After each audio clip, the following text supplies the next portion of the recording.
Hi everyone, welcome back to my YouTube channel. Hope you are well. Today I will be talking about the proposed rule that CMS has issued for Inpatient Rehabilitation Facilities Prospective Payment System and their quality reporting program for the fiscal year 2022.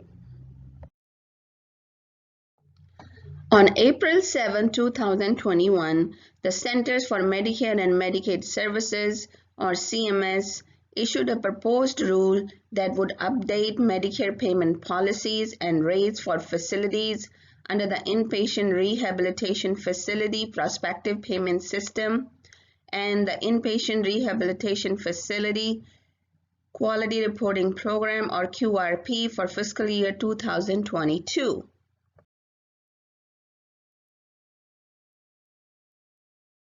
The takeaways from the proposed rule are: for fiscal year 2022, CMS is proposing to update the Inpatient Rehabilitation Facilities or IRF PPS payment rates by 2.2% based on the proposed IRF market basket update of 2.4%, less a 0.2 percentage point multi-factor productivity or MFP adjustment. In addition, the proposed rule contains an adjustment to the outlier threshold to maintain outlier payments at 3% of total payments. This adjustment would result in a 0.3 percentage point decrease in outlier payments. CMS estimates that the overall increase to IRF payments for fiscal year 2022 would be 1.8% or $160 million relative to payments in fiscal year 2021.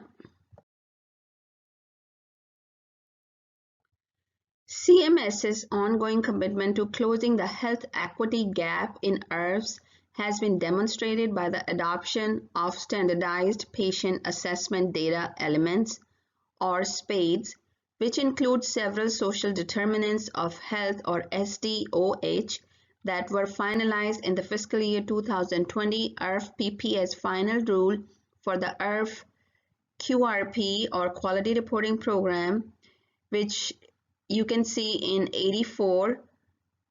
Volume 84, Federal Register, pages 39149 through 39161.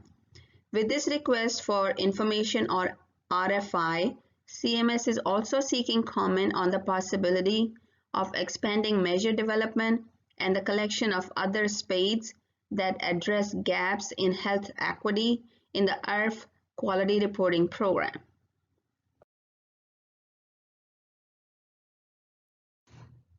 In the ongoing efforts to address the COVID-19 public health emergency, CMS is proposing the adoption of the COVID-19 vaccination coverage among healthcare personnel, or HCP, measure to require IRFs to report COVID-19 HCP vaccinations in their facilities. This proposed measure is designed to assess whether IRFs are taking steps to limit the spread of COVID-19 among their healthcare personnel, reduce the risk of transmission within their facilities, and help sustain the ability of IRFs to continue serving their communities through the public health emergency and beyond. CMS is proposing to update the denominator for the transfer of health, or TOH, information to the patient post-acute care, or PAC, quality measure. Currently, the measure denominators for both the TOH information to the patient PAC and the TOH information to the provider PAC measures include patients discharged home under the care of an organized home health service organization, or hospice. In order to avoid counting the patient in both TOH measures, CMS is proposing to remove this location from the definition of the denominator for the TOH information to the patient PAC measure. In March 2020, due to the COVID-19 public health emergency, CMS granted an exception to the IRF Quality Reporting Program reporting requirements for Q1 2020, which was from January 1st to March 31st of 2020, and Q2 2020, which was from April 1st through June 30th of 2020. CMS also stated that any IRF QRP data that might be significantly impacted by these exceptions would not be publicly reported for Q1 and Q2 of 2020. This exception affected the standard number of quarters that CMS uses to display IRF QRP data. CMS is proposing to update the number of quarters used for public reporting to account for this exception.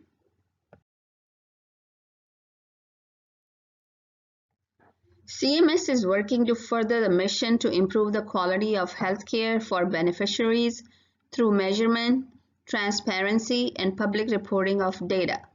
CMS believes that advancing their work with use of the Fast Healthcare Interoperability Resources or FHIR standard offers the potential for supporting quality improvements and reporting, which will improve care for their beneficiaries. CMS is seeking feedback on their future plans to define digital quality measures or DQMs for the IRF QRP. CMS is also seeking feedback on the potential use of FHIR for digital quality measures or DQMs within the IRF QRP, aligning where possible with other quality programs. That was the end of my presentation. Hope you enjoyed this video. Please show your support by subscribing to my channel and do not forget to leave your comments. Thank you for watching. Take care. See you next time.